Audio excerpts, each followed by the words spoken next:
એકાગ્રતા અને ધ્યાન એ વિષય પર આપણે 130 ચર્ચાઓ કરી છે.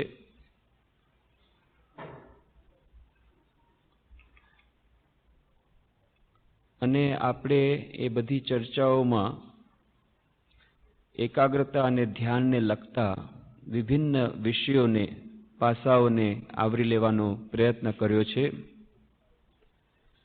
આપણા દૈનિક જીવનમાં જે વિભિન્ન કાર્યો આપણે કરવા પડે છે વ્યવહારના, એ બધા કાર્યોમાં આપણે કુશળતા મેળવવી હોય, એને સારી રીતે કરવા હોય, ઇફિશિયન્ટલી કરવા હોય, દક્ષતાપૂર્વક કરવા હોય, તેના માટે પણ મનની એકાગ્રતા અત્યંત મહત્વનો ભાગ ભજવે છે.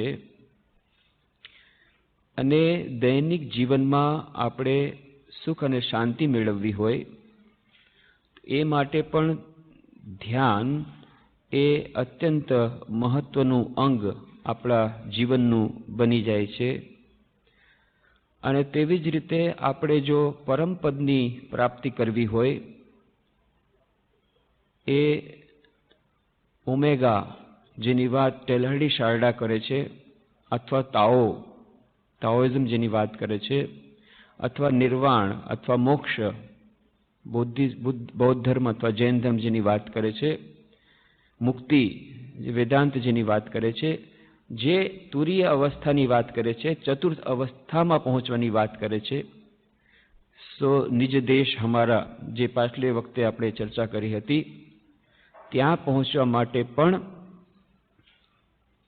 ધ્યાન એ અત્યંત મહત્વનું અંગ બની જાય છે આપણા જીવનમાં. એ પરમપદને પ્રાપ્ત કરવાના 4 ઉપાયો વિભિન્ન ધર્મો સૂચવે છે. જે વિભિન્ન ધર્મો વિભિન્ન પ્રકારના પથોનો નિર્દેશ કરે છે પરમપદની પ્રાપ્તિ માટે, પરમ આનંદની પ્રાપ્તિ માટે.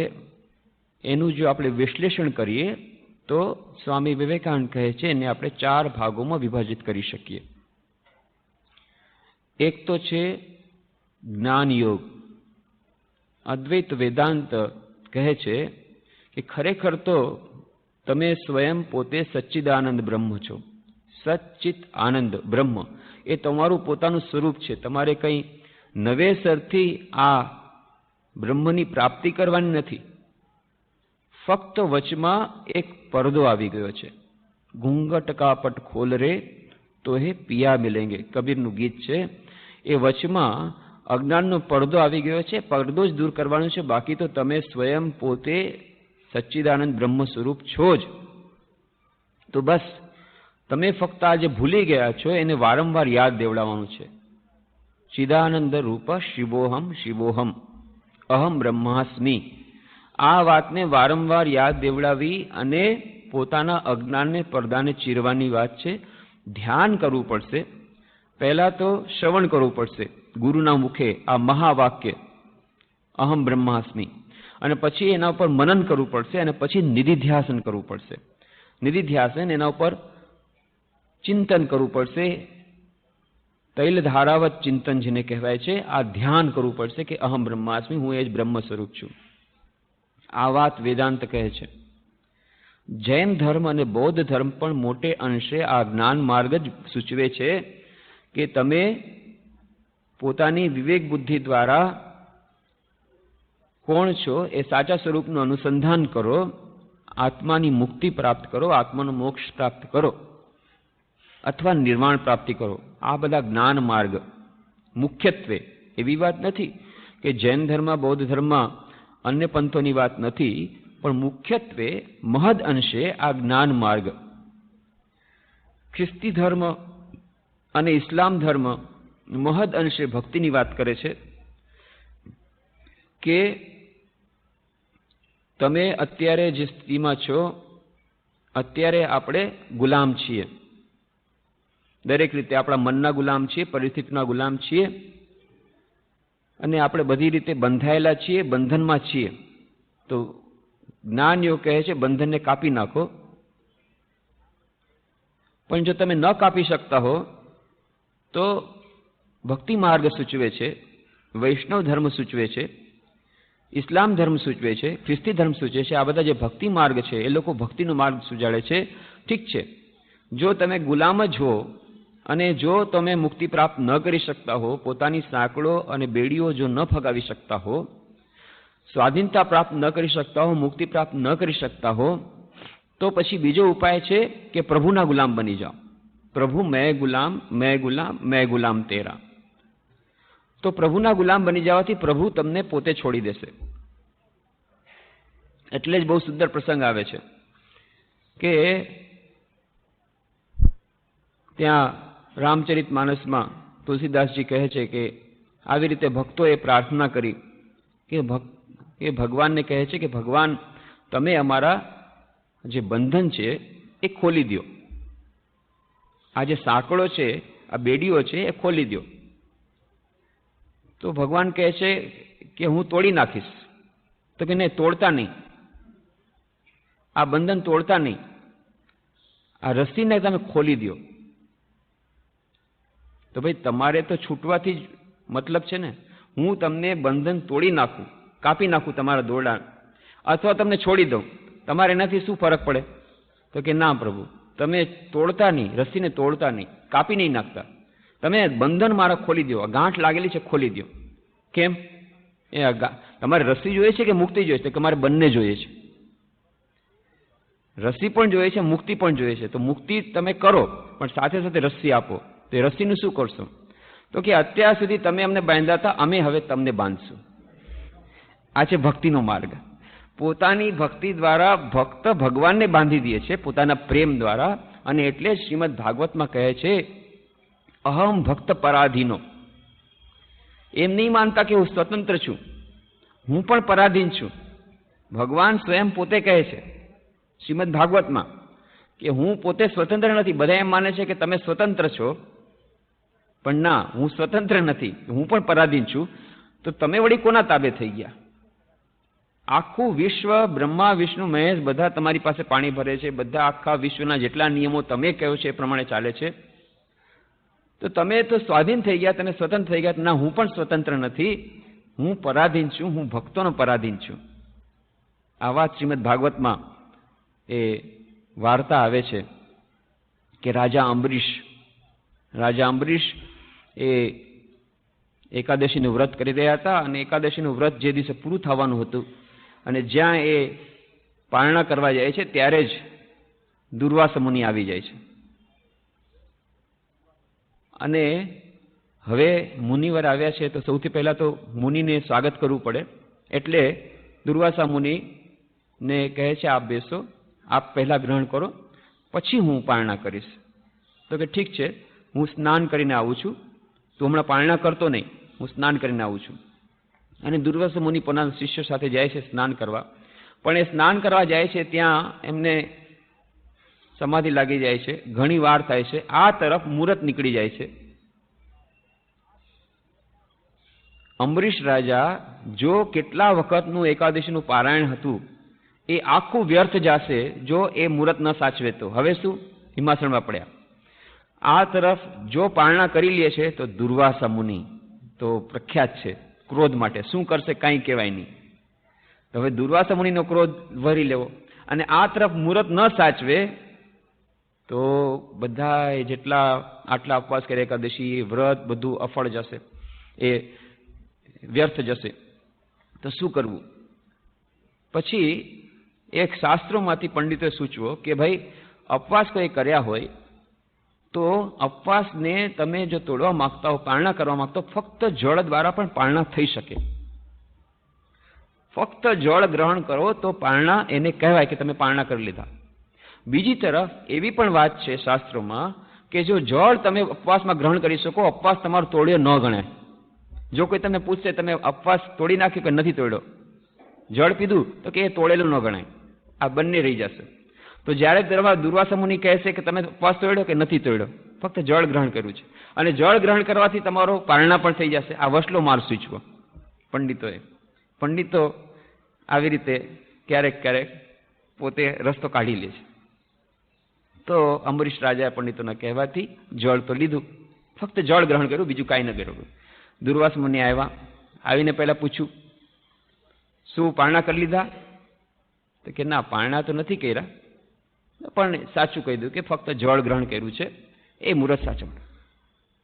મારા આવ્યા વગર તમને કીધું તું કાંઈ નથી કરવાનું અને જળ ગ્રહણ કરી દીધું. બસ એકદમથી ક્રોધાયમાન, અને એમનો ક્રોધ દુર્વાસા મુનિનો.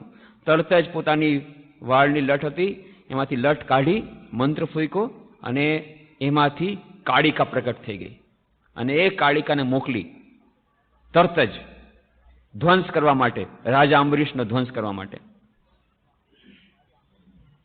અને એ કાળિકા ધસે છે ત્યાં રાજા અંબરીશ ઉપર. રાજા અંબરીશ ચૂપચાપ ઊભા છે. ઠીક છે, જેવી પ્રભુની મરજી. હવે દુર્વાસા મુનિના શ્રાપથી એમની બનાવેલી કાળિકાથી જ મારું મૃત્યુ થવાનું છે, ભલે જેમ થાય એમ. ચૂપચાપ ઊભા છે હાથ જોડીને, જેવી ભગવાનની મરજી એમ કહીને. પણ એમણે તો કાંઈ ન કર્યું પુરુષાર્થ. પણ ત્યાં ભગવાનના પાસે ખબર પહોંચ્યા, અને ભગવાનનું સુદર્શન ચક્ર તરત જ આવે છે, અને સુદર્શન ચક્ર એ આવી અને એ કાળિકાનો સંહાર કરે છે, ભસ્મ કરી નાખે છે. અને પછી સુદર્શન ચક્ર દુર્વાસા મુનિના ઉપર જાય છે એનો સંહાર કરવા માટે. હવે દુર્વાસા મુનિ ભાગે છે, આગળ દુર્વાસા મુનિ, પાછળ સુદર્શન ચક્ર દુર્વાસા મુનિને ખતમ કરવા માટે. ભાગતા ભાગતા ભાગતા ગભરાઈને આવ્યા કે આ તો ઊંધું થઈ ગયું. હું કે અમરીશ રાજાનો વધ કરીશ, અને બદલે આ સુદર્શન ચક્ર મારો જ વધ કરવા આવ્યો છે, મારી કાળિકાનો પણ વધ થઈ ગયો. ભાગે છે. ભાગતા ભાગતા આવ્યા ત્યાં શિવજી પાસે. શિવજી કહે છે, ભાઈ આમાં મારું કાંઈ ન ચાલે. આ તો સુદર્શન ચક્ર વિષ્ણુ ભગવાનનું સુદર્શન ચક્ર છે, ભગવાનનું. આમાં મારું કંઈ ન ચાલે. ગયા બ્રહ્માજી પાસે. બ્રહ્માજી કે ભાઈ અમારે તો ભાઈ હું તો વિધિ, અમારે લેખ લખવાના હોય, પણ આ બધું ચાલે છે ઉપરવાળાની. અમે પણ એ બ્રહ્મા પણ બદલાતા રહે છે, અમારી પોસ્ટિંગ થતી હોય, અમારું ટ્રાન્સફર થતું હોય. આ તો નવી અત્યારે આ યુગમાં મારી પોસ્ટિંગ થઈ છે અત્યારે બ્રહ્મા તરીકે. બાકી અમને તો જેમ કે છે એમ એવી રીતે સૃષ્ટિ કરવાની છે. અમે ચિઠ્ઠીના ચાકર છીએ. બાકી બધું અમે કરી શકીએ, પણ આ ભગવાનનું સુદર્શન ચક્ર, ભગવાનનું પોતાનું સુદર્શન ચક્ર, એમાં અમે કંઈ ન કરી શકીએ. ભગવાન જ તમને બચાવી શકે. ભગવાનનું સુદર્શન ચક્ર ભગવાનના હાથમાં છે. ભગવાન સિવાય તમારો કોઈ ઉદ્ધાર નહીં કરી શકે. તમારે વિષ્ણુ ભગવાનમાં પાસે જવું પડશે. અને ત્યારે છેવટે ન છૂટકે દુર્વાસા મુનિને જરાય ઈચ્છા નહોતી વિષ્ણુ ભગવાન પાસે જવાની, જેનું સુદર્શન ચક્ર એની પાસે જવાની.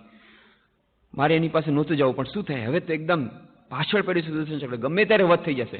એટલે પછી દોડતા દોડતા વિષ્ણુ ભગવાનના શરણે જાય છે. હે પ્રભુ, મહાદેવે કહી દીધું, શિવજીએ કહી દીધું કે મારા દ્વારા નહીં થાય. બ્રહ્માએ પણ ના પડી દીધી. બધાએ કહે છે વિષ્ણુ ભગવાન, તમારા વિષ્ણુ ભગવાન દ્વારા જ આ સુદર્શન ચક્ર, એમનું સુદર્શન ચક્ર છે, એટલે એમના દ્વારા જ આ સુદર્શન ચક્ર હવે બંધ પડશે. તમારો સમાજ બંધ કરવો હોય તો વિષ્ણુ ભગવાનના શરણે જાઓ. હે પ્રભુ, એટલે હું તમારે શરણે આવ્યો છું, મને બચાવો. ત્યારે વિષ્ણુ ભગવાન કહે છે, અહમ ભક્ત પરાધીનો. એમ નહીં માનતા કે હું સ્વાધીન છું. હું પણ મારી સ્વાધીનતા કાંઈ નથી. મારી સ્વાધીનતા નથી, હું પણ પરતંત્ર છું. તમે પણ પ્રભુ પરતંત્ર. મહાદેવજી કહે છે એ પરતંત્ર, બ્રહ્મા કહે છે પરતંત્ર, અને બધા કહે છે આખું વિશ્વ તમારે ચરણે.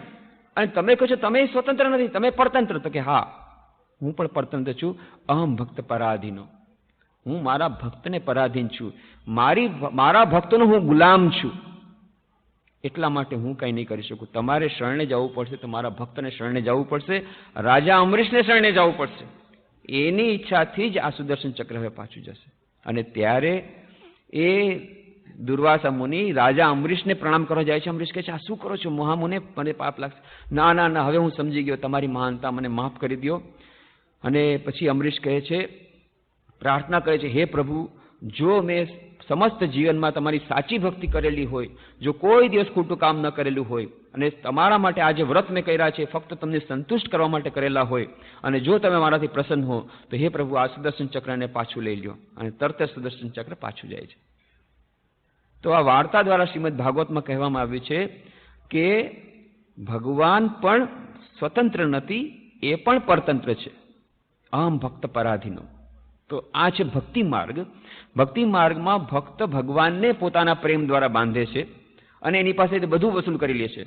મુક્તિ બધું વસૂલ કરે છે. પછી તો કહે છે કે પ્રભુના ભક્ત મુક્તિ ન માગે, માગે જન્મો જન્મ અવતાર રહે. કેમ? વારંવાર ભગવાનને બાંધવા છે, ભગવાનને રમાડવા છે, વારંવાર ભગવાનને ફસાવવા છે માયામાં. અત્યાર સુધી એણે કે તમે અમને માયામાં ચક્રડામાં ફેરવા, હવે અમે તમને માયાના ચક્રડામાં ફેરશું. તો આ છે ભક્તનો ભાવ, આ ભક્તિ યોગ.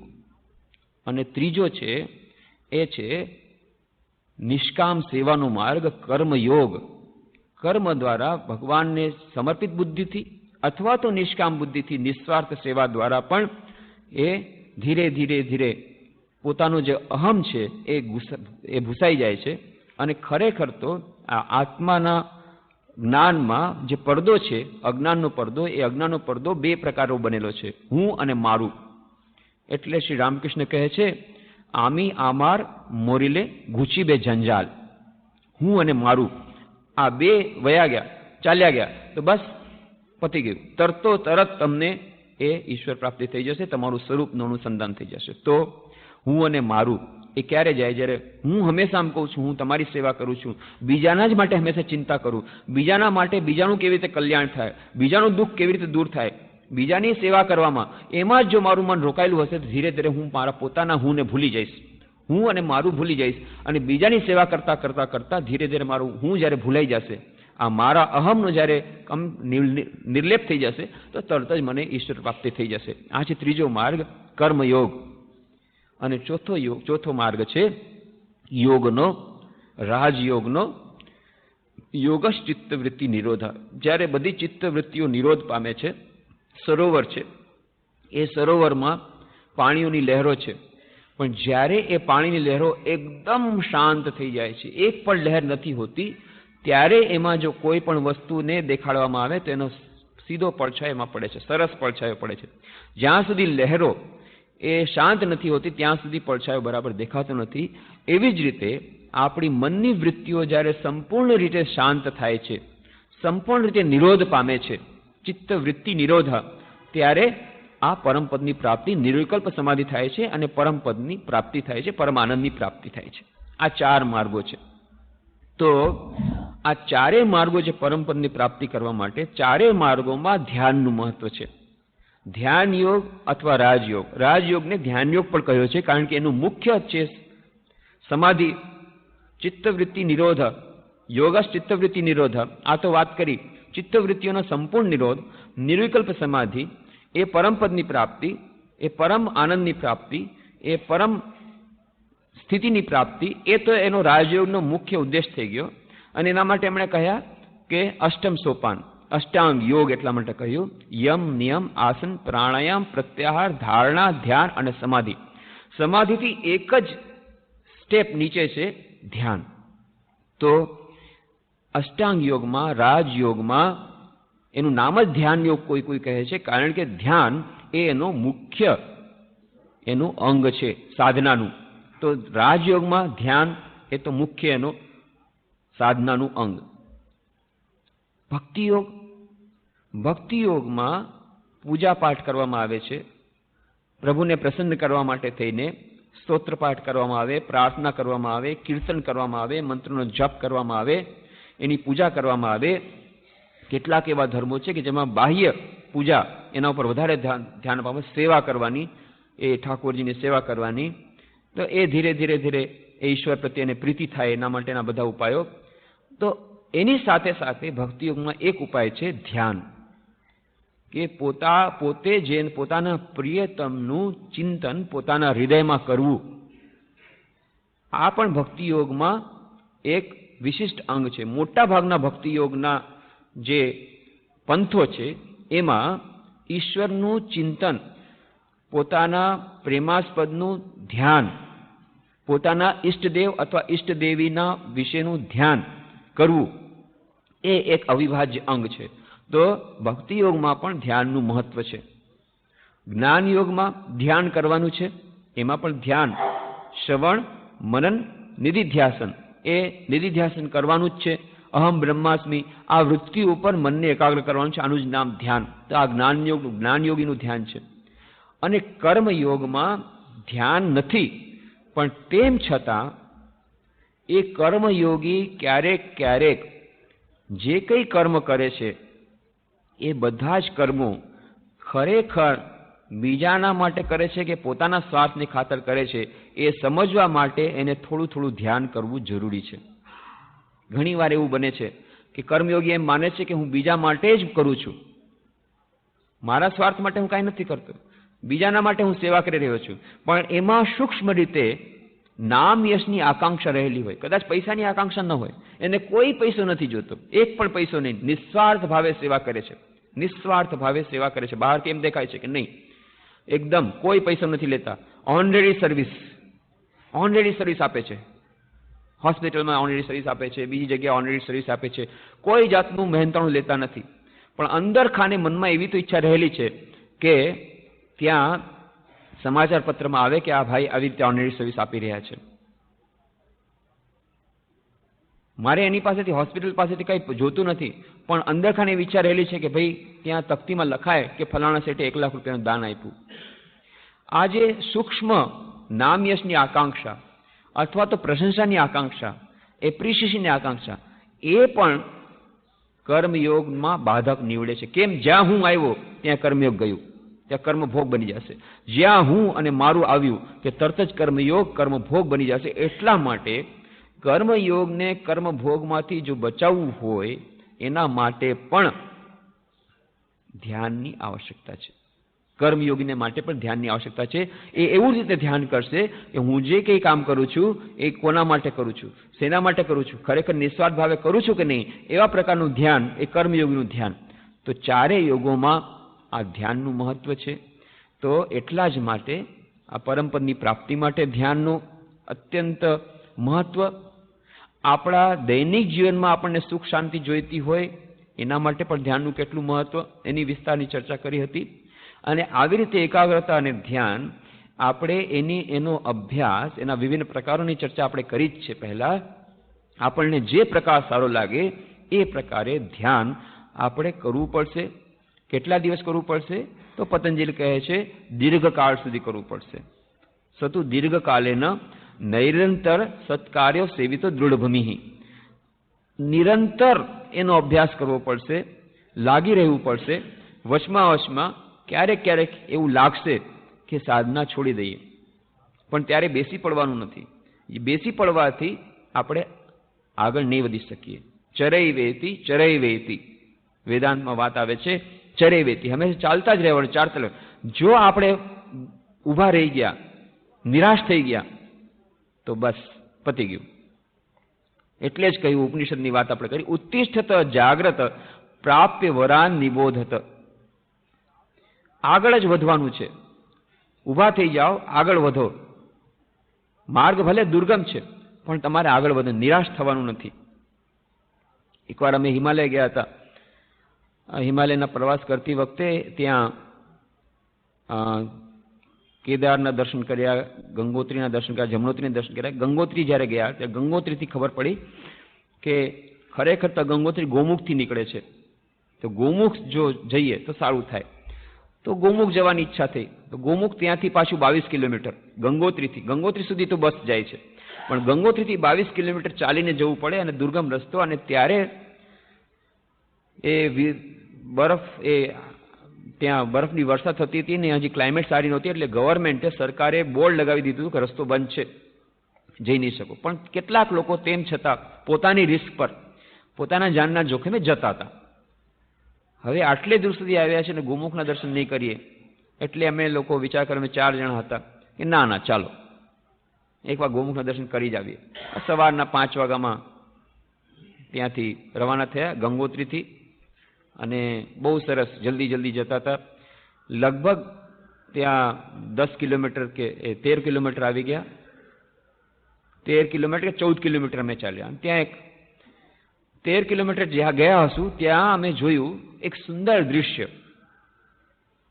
નીચેથી, જ્યાં અમે લોકો તો ઉપર હતા, નીચે ખીણ, ચારે તરફ ખીણ, અને સામે પહાડ અને શુભ્ર બરફના પહાડ ચારે તરફ દેખાય છે. સુંદર દૃશ્ય. ત્યાં તો વનસ્પતિ નથી.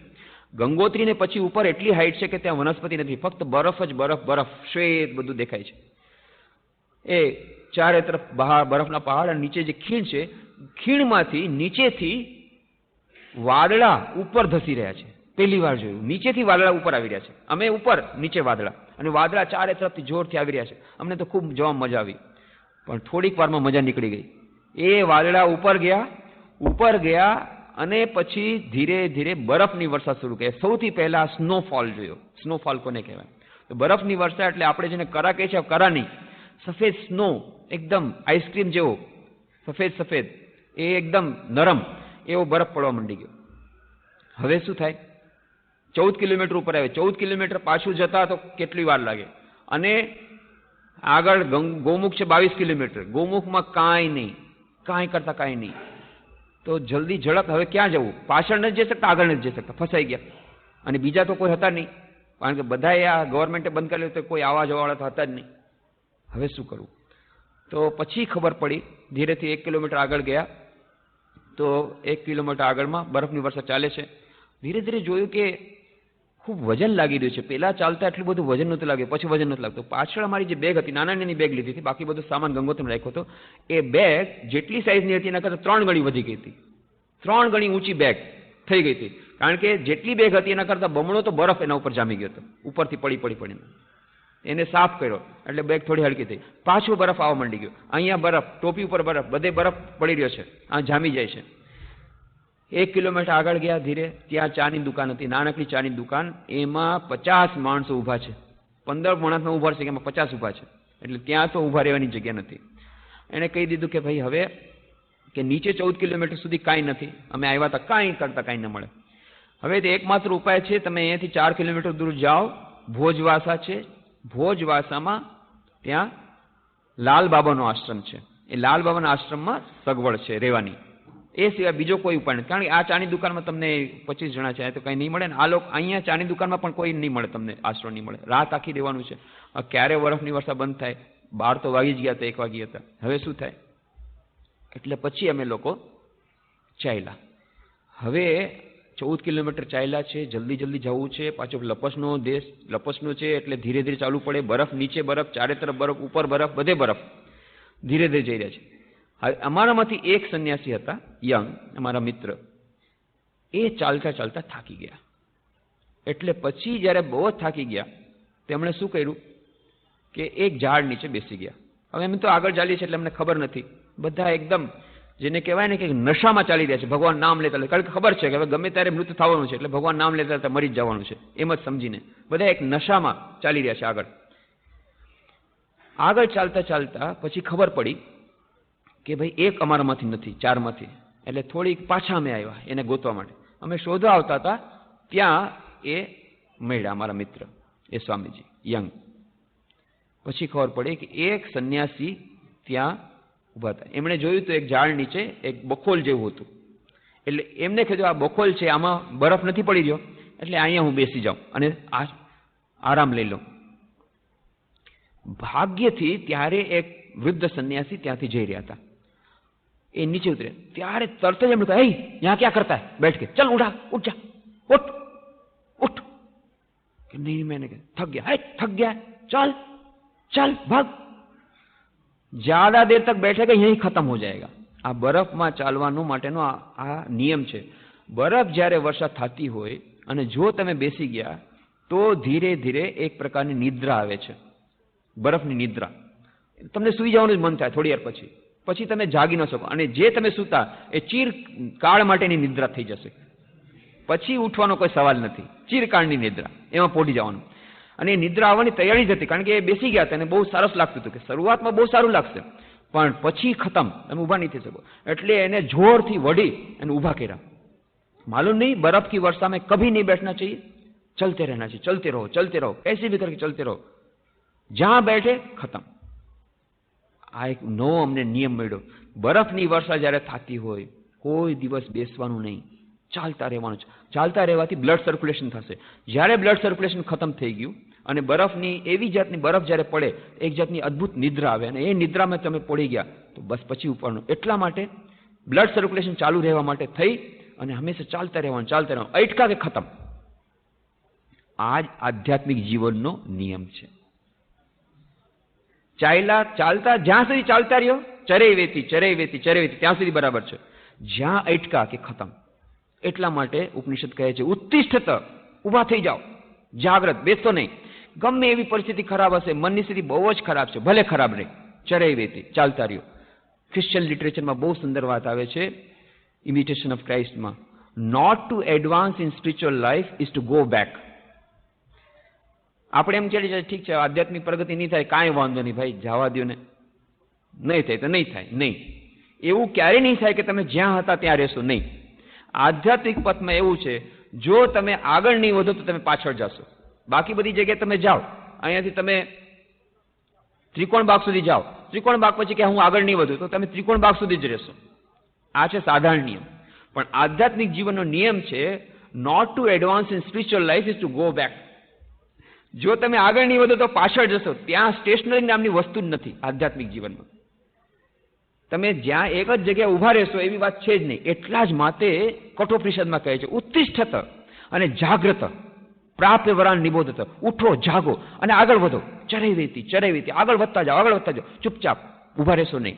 વચમાં ગમે એવી પરિસ્થિતિ ખરાબ આવશે, આવશે જ. પરિસ્થિતિ ખરાબ આવશે, મનસ્થિતિ ખરાબ આવશે ને પરિસ્થિતિ ખરાબ આવશે. સ્વામી બ્રહ્માનંદજી મહારાજ પાસે એક અમારા સિનિયર સ્વામીજી, એ ત્યારે યંગ સ્વામીજી હતા, પાછળથી તો એ રામકૃષ્ણ મઠ મિશનના વાઇસ પ્રેસિડેન્ટ થયા. એમનું પુસ્તક પણ બહુ સુંદર છે, મેડિટેશન એન્ડ સ્પિરિચ્યુઅલ લાઈફ. જાણે આધ્યાત્મિક જીવનની ટેક્સ્ટ બુક છે, એની ટેક્સ્ટ બુક જેવું કામ કરે એટલું સુંદર પુસ્તક. સ્વામી યતિશરાનંદજી મહારાજ એ જ્યારે યંગ હતા, યુવાવસ્થામાં, બ્રહ્માનંદજી મહારાજ પાસે એમણે મંત્ર દિશા લીધી હતી. એકવાર એમને કહે છે, બ્રહ્માનંદજી મહારાજ પૂછ્યા છે કેમ છે ભાઈ, સાધન ભજન કેમ ચાલે છે, સાધના બરાબર ચાલે છે? કે ના, બરાબર નથી ચાલતી, ધ્યાન કરવાની ઈચ્છા જ નથી થતી. મને લાગે છે કે મારા પૂર્વજન્મના સંસ્કાર બહુ ખરાબ છે, એટલા માટે મારાથી આ બધું નહીં થાય. શું નહીં થાય? કરવું જ પડશે, કરવું જ પડશે. જો મન ન લાગતું હોય સવારના વહેલા ઉઠી જાઓ, અડધી રાતના ઉઠી જાઓ, આજથી કામમાં લાગી જાઓ. જોશો ધીરે ધીરે બધા સંસ્કાર ખતમ થઈ જશે. સંસ્કારનું નિર્માણ કોણે કર્યું છે? તમારા પોતાના કર્મોએ. તમારે પોતાને જ કાઢવું પડશે, પોતાની સાધના દ્વારા. આજથી લાગી જાઓ અને જરૂર જશે. હું તમને કહું છું, ગેરંટી દઈને કહું છું, ગેરંટી દઈને કહું છું, જરૂર તમારા સંસ્કારો સારા થઈ જશે. ગમે એવા ખરાબમાં ખરાબ સંસ્કાર હશે, જો તમે ભગવાનના નામનું ધ્યાન કરશો, ધીરે ધીરે એ સંસ્કારો દૂર થઈ જશે. ગમે એટલા ખરાબમાં ખરાબ તમે કામ કર્યા હશે, ગમે એટલા તમારા પૂર્વજન્મના કર્મો ખરાબ હશે, બળા બળીને ભસ્મ થઈ જશે. ભગવાનના નામમાં અદ્ભુત શક્તિ છે, ભગવાનના ધ્યાનમાં અદ્ભુત શક્તિ છે. ચિંતા નહીં કરો, બધું ઠીક થઈ જશે. પણ લાગી જાઓ, આજથી કામમાં લાગી જાઓ. ગમે એટલું ઠંડુ પાણી હશે, એક ડોલ ઠંડુ પાણી, એમાં ગરમ પાણી નાખો, ધીરે ધીરે ગરમ થઈ જશે. શિયાળાના દિવસો છે, ગરમ પાણી સ્નાન કરવાની મજા આવે. ઠંડુ પાણી બહુ ઠંડુ છે. ઉપાય, રડવાનો ઉપાય નથી, નિરાશ થવાની જરૂર નથી. એમાં ગરમ પાણી નાખો. મેં નાખ્યું, હજી ઠંડુ છે, એક ગ્લાસ નાખ્યું. અરે ભાઈ, એક ગ્લાસ ઠંડા પાણીમાં કાંઈ ન, ગરમ પાણીમાં કાંઈ નહીં થાય. એક ડોલ ઠંડુ પાણી છે, શિયાળાના દિવસો છે, એમાં તમે એક ગ્લાસ ગરમ પાણી નાખવાથી કાંઈ નહીં થાય. નાખતા જાઓ, બીજો ગ્લાસ, ત્રીજો ગ્લાસ, ચોથો ગ્લાસ, અડધી ડોલ પાણી નાખો, એક ડોલ પાણી નાખો, એક ડોલ પાણી ઠંડુ ને એક ડોલ ગરમ. જુઓ, ગરમ પાણી મળી જશે. એવી જ રીતે અત્યારે ગમે એટલા ખરાબ સંસ્કાર હશે આપણા, એટલા માટે ધ્યાનમાં મન નથી લાગતું, મન એકદમ ખરાબ છે. ગમે એટલું મન ખરાબ હશે, ઠીક છે, જેમ જેમ સાધન ભજન કરતા જશું, શરૂઆત એમ લાગશે કાંઈ જ નથી થતું. એક ગ્લાસ નાખી કાંઈ નથી, કાંઈ વાંધો નહીં, નાખતા જાઓ, નાખતા જાઓ, નાખતા જાઓ. એક પોઈન્ટ એવો આવશે જ્યારે ગરમ થઈ જશે. આવી રીતે આપણે જો સાધના કરતા રહેશું, એકાગ્રતા ધ્યાનનો અભ્યાસ કરતા રહેશું, આગળ વધતા રહેશું, તો ધીરે ધીરે એક સ્થિતિ આવશે જ્યારે સ્થિતિ પલટાઈ જશે. આ જે મન અત્યારે અવળું થઈને બેઠું છે, અવળચંડું થઈને બેઠું છે, આપણને કોઓપરેશન નથી આપતું, કેટલા જાતના વિભિન્ન પ્રકારના બહાનાબાજી કરે છે ધ્યાન કરવા માટે થઈને, ઉઠવા માટે થઈને કેટલા બહાનાબાજી કરે છે. એ જ મન આપણને સહકાર નથી આપી રહ્યું, પણ એ જ મન પછી આપણું મિત્ર બની જશે. જે મન અત્યારે આપણું શત્રુ છે, આત્મૈવ આત્મનો બંધુ આત્મૈવ રિપુરાત્મના, આ અર્થમાં કીધું. ત્યાં આત્મા એટલે મન. અત્યારે આત્મા આપણો દુશ્મન છે, એ જ આત્મા, એ જ મન આપણું મિત્ર બની જશે. પણ પહેલા એને શુદ્ધ કરવું પડશે. અને શુદ્ધિકરણની પ્રક્રિયા શું છે? ભગવાનના નામનો જપ, ભગવાનના નામનું ધ્યાન, એકાગ્રતા ધ્યાનનો અભ્યાસ એકદમ નિરંતર કરવો પડશે. સતુ દીર્ઘકાલીન નૈરંતર સત્કાર્યો સેવિત દૃઢભૂમિ. પૂજ્ય વીરેશ્વરાનંદજી મહારાજ રામકૃષ્ણ મઠ મિશનના 10મા પરમાધ્યક્ષ હતા. બહુ સુંદર વાત કહેતા કે જુઓ, એ મનને સારું કરવા માટે તેને શું કરવું પડશે? એકાગ્રતા ધ્યાનનો અભ્યાસ કરવો પડે. પણ એમાં મન નથી લાગતું, તો તે કરવું જ પડશે, ઉપાય નથી.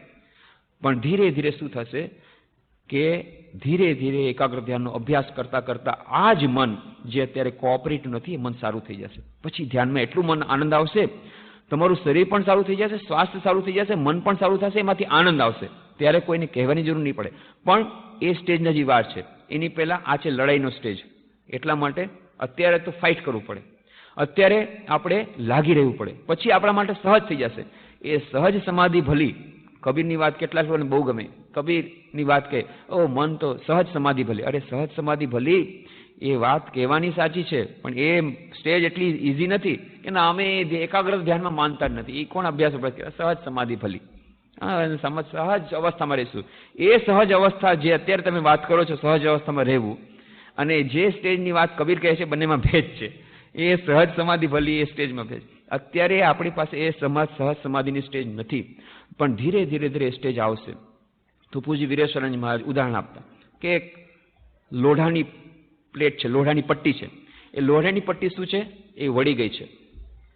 હવે લોઢાની પટ્ટી છે એ વળી ગઈ છે ને સીધી કરવી હોય તો શું કરવું પડે? તો એને સીધી કરવા માટે એને અવળી દિશામાં એને વાળવું પડે. પણ અવળી દિશામાં તમે વાળીને જુઓ, થોડીક વાર પછી તમે મૂકો છો, પાછી જેવી હતી તેવી પાછી ઊંધી દિશામાં થઈ જાય છે. તો શું કરવું પડે? એને અવળી દિશામાં વાળો. એક વાર નહીં, બે વાર નહીં, 3 વાર વારંવાર વાળો. વારંવાર વાળી અને થોડીક સીધી જેવી થાય, થોડીક સીધી જાય, પછી એને સીધી રાખી દો. એને પછી એના ઉપર વજન રાખો, દબાવી દો, એમને એમ સ્ટેજમાં રાખો. પછી જોશો એકદમ સીધી થઈ. તો બે પ્રકારની પ્રક્રિયા કરવી પડે. એક તો ઊંધી દિશામાં વાળવું પડે, અને પછી એને એ ચાપ દઈ અને દબાવ દઈને રાખવું પડે. એવી રીતે આપણું મન અત્યારે ઊંધી દિશામાં વળેલું છે. એને એ જ બધું ગમે છે. ટીવી ગમે, બધી બહારની વસ્તુઓ ગમે, એને બહાર જવું ગમે, એને ધ્યાન કરવું ન ગમે, એને ભગવાનનું નામ ન ગમે. આ આપણા મનની સ્થિતિ છે બધાયની. એમાં આપણો દોષ નથી. દોષ એમાં આપણો નથી, એ પહેલા જાણી લેવું પડે. કારણ કે કઠોપનિષદમાં જ વાત કરી દીધી કે ભાઈ વાત શું છે, તો કે એ સ્વયંભૂએ પહેલેથી જ એવી વાત કરી દીધી છે કે જેટલી ઇન્દ્રિયો બહિર્મુખી થઈ જાય. તો પહેલેથી જ એવી વાત છે, બધાની આ વાત છે, આપણી પોતાની સ્પેશિયલ કોઈ વાત નથી, બધાની આ જ દશા છે. પણ તો એને ઊંધી દિશામાં વાળવું પડશે અને પછી એના પર પ્રેશર દઈને રાખવું પડશે. તો આ જે સાધના રૂપી એકાગ્રતા ધ્યાનનો અભ્યાસ રૂપી પ્રેશર એ કન્ટિન્યુઅસ દેવું પડશે. એટલા માટે શ્રુતિએ કહ્યું છે ઉઠી પડીને લાગી જાઓ. તો એ પ્રારબ્ધના ભરોસે, અરે મારા શું થાય, મારા પ્રારબ્ધમાં નથી, આ એકાગ્ર ધ્યાનનો અભ્યાસ નથી, મારા પ્રારબ્ધમાં આગળ વધવાનું નથી. પ્રારબ્ધના ભરોસે બેસી ન રહ્યો, ભાગ્યને ભરોસે ન બેસી રહ્યો. એ ભાગ્યના નિર્માતા આપણે પોતે સ્વયં છીએ. You are the creator of your own destiny. એ કોના અર્થમાં કહ્યું? આપણે થોડી વાર એ જોવાનો પ્રયત્ન કર્યો હતો, આજે એ ચર્ચા ન થઈ શકી, પણ આ ચર્ચા આપણે કરવાની છે. એક, કર્મનો સિદ્ધાંત આપણે જાણી લેવો બહુ જ જરૂરી છે. જ્યાં સુધી આ કર્મનો સિદ્ધાંત આપણે એટલો ભૂલ કર્યો છે, કર્મના સિદ્ધાંતને આપણે માન્યો તો ખરો, પણ એને ભૂલથી આપણે એને ભૂલ સમજ્યા. એટલે શું કીધું? અચ્છા નસીબમાં હશે તો થશે, નસીબમાં હશે તો વરસાદ આવશે. એટલા માટે તેને હજારો વર્ષની આપણને ગુલામી ભોગવવી પડે આપણા દેશમાં. કર્મનો સિદ્ધાંત આપણે બરાબર સમજ્યા નથી. કર્મનો સિદ્ધાંત એમ નથી કહેતો કે તમે નસીબના ભરોસે બેસી રહ્યો, જેવું ભાગ્યમાં થશે એવું થશે, એટલા માટે હવે કર્મ છોડી દો. નહીં, કર્મનો સિદ્ધાંત જો આપણે ખરેખર સમજી લેશું તો એનાથી આપણે પુરુષાર્થમાં વધારે ઉત્સાહપૂર્વક લાગી જશું. કેમ? કારણ કે મારો વર્તમાનનું જે પ્રારબ્ધ, મારું વર્તમાનનું જે ભાગ્ય, એ મારા ભૂતકાળના પુરુષાર્થ દ્વારા નિર્મિત થયું છે. મેં જેવા કર્મ કર્યા છે એ કર્મને પરિણામે આજે મને જે કઈ સ્થિતિ છે મળી છે.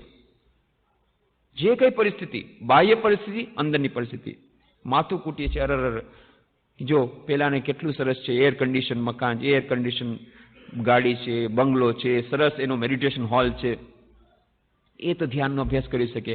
મારે એક નાનકડી ઓરડી, એમાં જ કિચન, એમાં જ ડ્રોઈંગ રૂમ, એમાં જ બેડરૂમ, આમાં ક્યાંથી ધ્યાનનો અભ્યાસ થાય? એ માથું કૂટવાથી નહીં થાય. આ તમારા કર્મ, જે કર્મ મળ્યા છે અત્યારે એ પરિસ્થિતિ જે અત્યારની સીમાઓ છે, લિમિટેશન્સ છે, અત્યારે જે પરિસ્થિતિ છે. જો પેલા ઘરમાં કેટલો સંપ છે, બધા એમાં કેટલા બધા એકબીજા સાથે પ્રેમથી રહે છે, અને અહીંયા બધા એકબીજા સાથે ઝઘડતો રહે છે. કજિયા કંકાસ, આખો દિવસ મહાભારત ચાલે છે.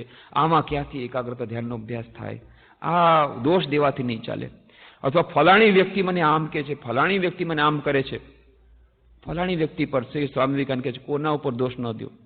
અચ્છા, તમારો પાર્ટનર તમારી સાથે ખરાબ કામ કરે છે, તમારી પુત્રવધુ આમ ખરાબ કામ કરે છે, તમારો પુત્ર આમ તમારા વિરુદ્ધ આવો ખરાબ મેળ્યો, આવો ખરાબ વ્યવહાર કરે છે, ઠીક છે, તમારો કોઈ એમાં દોષ નથી, અન્યાય થઈ રહ્યો છે.